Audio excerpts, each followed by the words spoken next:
Hello, welcome to Clydesdale Homestead. I'm Tamlin, and I want to announce that I've just finished the Three Rivers Pantry Challenge. Yay! Which honestly shouldn't be that hard to do because you get to make your own rules for the challenge. So hopefully, if you did the challenge, you are on your way to accomplish your goals, or maybe you have already. If so, I'd love to hear about it. Let me know what your goals were for the challenge and how you're doing on them. So for me, the goals I had for the Pantry Challenge were, first of all, to clean out the kitchen, refrigerator, and freezer. So that's all done. It's good. We got plenty of space in there for the beef we hope to get soon. We've used up some things that need to be used up, and it's looking pretty good. The second part of the challenge that I had for myself was to organize some of the dry goods we had that weren't stored properly. And so I did that, so we will not be having a mice problem due to those items. And the third part of my personal challenge was to organize the canning jars that we have. I had received about 3 dozen new canning jars for free, which was amazing. And along with what we already had, everything was mixed up in here. It was a jumble, and I needed space for all the new jars. So I have organized those, and I'll go over those in a little bit more with more detail. So this is my downstairs pantry, is kind of the overflow. My main pantry is upstairs near the kitchen, and that's where I keep all the food that we use on a daily basis. So we're always pulling from that area. And down here is where I keep extras. So for instance, when we run out of peaches upstairs, I will come and take these peaches, take them upstairs, and rotate the empty jars back down into this position. So that's how we kind of organize the canning jars upstairs and down. So we do have a lot of empties since I received all those new jars just recently. And a lot of people suggest to store water in the empty canning jars.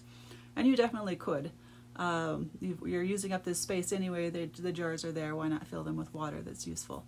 So if that works for you, that's great. But the reason why I don't do it is we have other water storage in other areas of our house, and so it's just extra work and labor to fill these up, and to can them also would just be a lot of extra energy and work. We could put water in the jars without canning, except I don't keep enough lids on hand to cover them, and so I honestly don't have that many lids. We don't keep rings for all of the jars. I usually don't store the jars with rings on. You can see the ones that do have rings. That's usually my husband's doing. He likes to put the ring back on it. Most of the freeze-dried items you see behind me were vacuum sealed. So the metal lids that are on them, those are reusable indefinitely for dried items. I didn't keep very few metal lids at all for actual canning because I use the Tadler lids, which are plastic, and so I wouldn't be able to use a flat without a ring, and I don't keep enough rings to go, to use on all of my jars. So then we also have water storage. We keep plastic containers with a handle under every sink in the house. We do have our own well, and we've had to shut the water off several times, more often than I would like. Or if we lose electricity, we also have an issue with our well still running.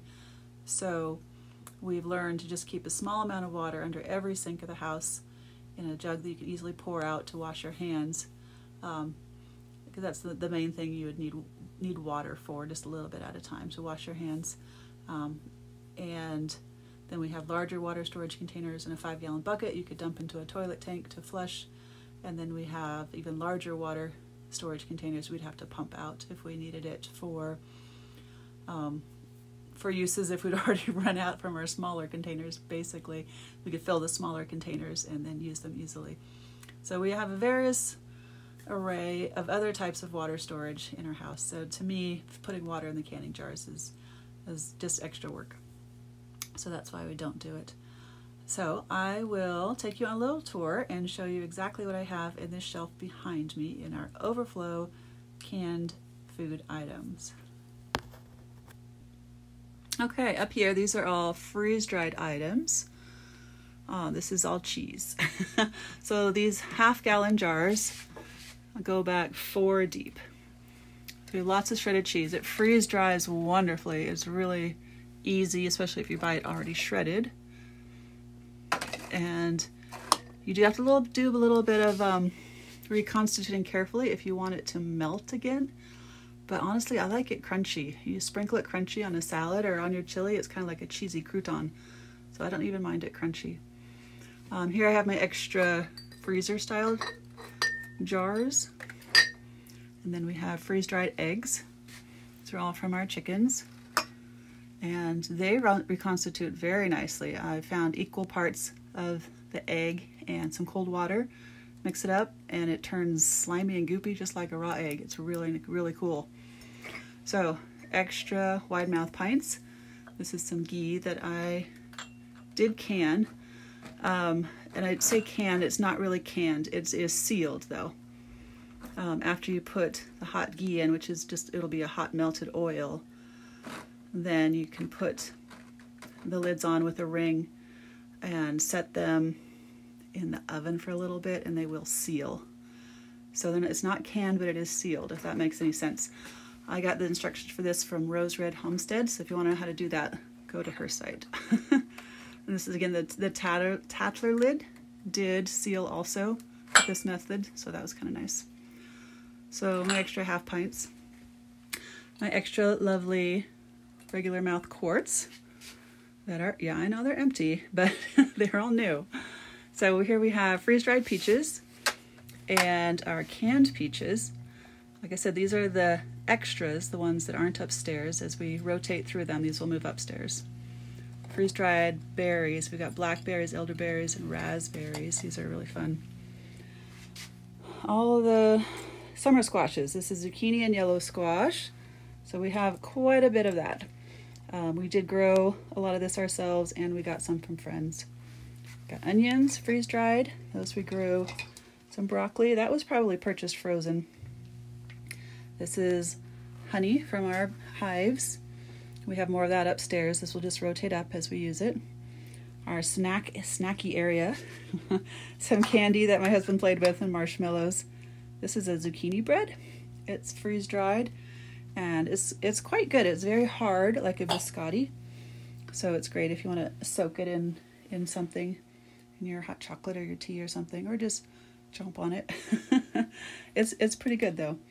These are one of our favorite snacks. This is a pretty jar. These are slices of tomatoes. They're sprinkled with garlic salt and Italian seasoning and topped with shredded Parmesan. You can see that right there. And then you broil it. And then if you can help not eating it, if you can control yourself and not eat it fresh out of the oven, you can freeze dry it. And those are really good. It got amazing flavor and they're crunchy like a cracker. So we like those. We took a jar with us on our last trip and my son ate them all in the back of the car. We were going to share, but he ate them all. Lemon balm, I stored a lot of that. It grows wild in our yard. So we'll probably never make it through both of those jars because eventually it's just going to start growing again as the weather changes. All right, more of the regular mouth quarts that are new. This is all salsa and spaghetti sauce that is freeze-dried. We've got peppers that we grew. That is Swiss chard. These are cabbage. Got green beans from our garden. Back to some kale. And then some of these are freeze-dried broth, which is really cool. You can just scoop out a spoonful. And, of course, canned broth. Then down at the bottom, this is some of the dry goods that I needed to store. Spaghetti squash that I bought and butternut squash that I bought. I got the hybrid pumpkins out of here and they're in the garage upstairs. We give ones to the chickens every couple of weeks so they can peck those because they're not very tasty, but the chickens don't mind. And then freeze-dried tomato products. I've got just tomato puree, salsa, even some slices and chunks of tomato. And This is tomato too. We had a lot of yellow tomatoes and they're quite light.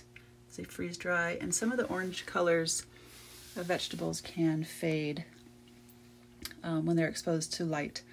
So there are no windows in this room, so it's as dark as we can make it. So they'll do fine down here. They'll last a long time. Okay, so that was the tour of the last part of my pantry challenge. A lot of people included in their Three Rivers Pantry Challenge that they wanted to not go to the grocery store for a month or 2 months. And personally, this is not the time of year to be draining your pantry on purpose, in my opinion. We are a long way from harvest in North Idaho. And like I said, it's not the time to be getting low for many reasons. And so that wasn't one of my personal goals. We are still trying to stock up and definitely use what we have, but also find different sources for growing, make new plans, and make sure we have a good rotation for our pantry so we use our food wisely. So one thing that we have coming up that is exciting is we are going to be starting an indoor growing system that will be very new to us, but some friends of ours have a system and they are going to be missionaries in another country for a year or so, and so I asked them if we could borrow their indoor growing setup while they are gone. They said yes. Their kids who will be renting their house from them won't be using it, so we will get that hopefully this weekend and start setting it up, and then we'll know if we like that type of system, and after a year or so we'll should have a pretty good idea if we want to continue and buy our own, or if it's something that's not really worth our while. So I'm really looking forward to getting that set up and trying it to grow more of our own food year-round inside of our house. So our growing season here in North Idaho is quite short. 90 days maybe that you can count on, but maybe not. Last year, the 4th of July, we were watching the fireworks all huddled around our fire pit with the blankets and hats on. 4th of July. So we don't have a long growing season is what I'm saying. So this indoor growing setup could be really fun, and I can't wait to give it a try. So let me know if you have any questions about our pantry, about what we do here. We are excited to get to share with you. We're looking forward to doing some bee videos, making products with wax. I'm running short on lip balm, and so we need to make some more. I'm going to make a video about that. Thank you for joining us. I really appreciate everyone who has subscribed, and if you're new here, please subscribe and follow along, and I'll see you in the next video.